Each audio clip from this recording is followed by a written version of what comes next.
Այսօր էլ հարկ եմ համարում հիշատակել իմ եւ երջանկահիշատակ Հռոմի Ֆրանցիսկոս Պապի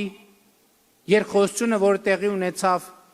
2024 թվականի նոյեմբերին Վատիկան կատարած իմ այցի ընթացքում։ Մենք խոսում ենք Հռոմի Պապի հետ առանձնազրույց է տեղի ունենում թարգմանչի ներկայությամբ եւ Ֆրանցիսկոս Պապը ասում է, որ մենք ձեզ նկատի ունի ճանաչում ենք որպես նահատակ ժողովուրդ։ Ես ասում եմ, այո, ձերդ սրբություն, բայց իմ եւ մեր կառավարության առաքելությունը համարում եմ այն, որ մենք այլևս չլինենք նահատակ ժողովուրդ։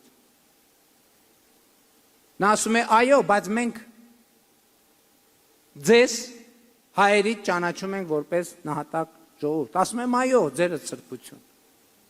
Բայց ես իմ եւ մեր կառավարության առաքելությունը համարում ենք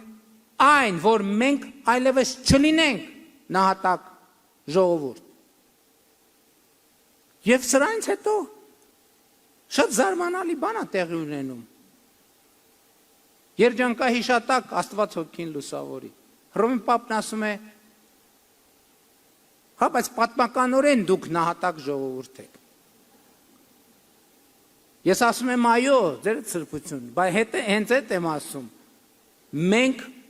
ուզում ենք պատմության այդ ընթացքը փոխել եւ իմ եւ մեր կառավարության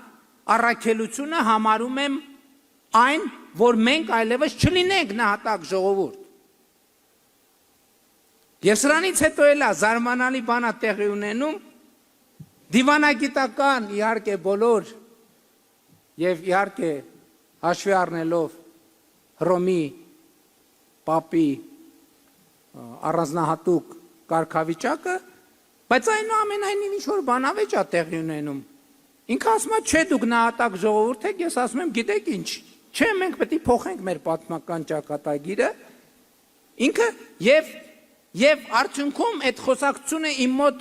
տպավորվել է հետեւյալ կերպ, որ մի X պահից ինքը ասում է, բայց այնուամենայնիվ լավ եք մտածել,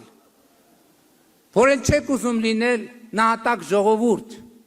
Ես ասում եմ, այո, լավ ենք մտածել։ Եվ այս ասոցիատիվ իհարկե բառացի փոխադրություն չի ասոցիատիվ, եւ մի պահ Հռոմի Պապը մտածումների մեջ է ընկնում, մի պահ պաուզա է վերցնում ու ասում է, բա ինչով եք զբաղվելու։ Եվ այդտեղ այո հնչում է շատ պարզ,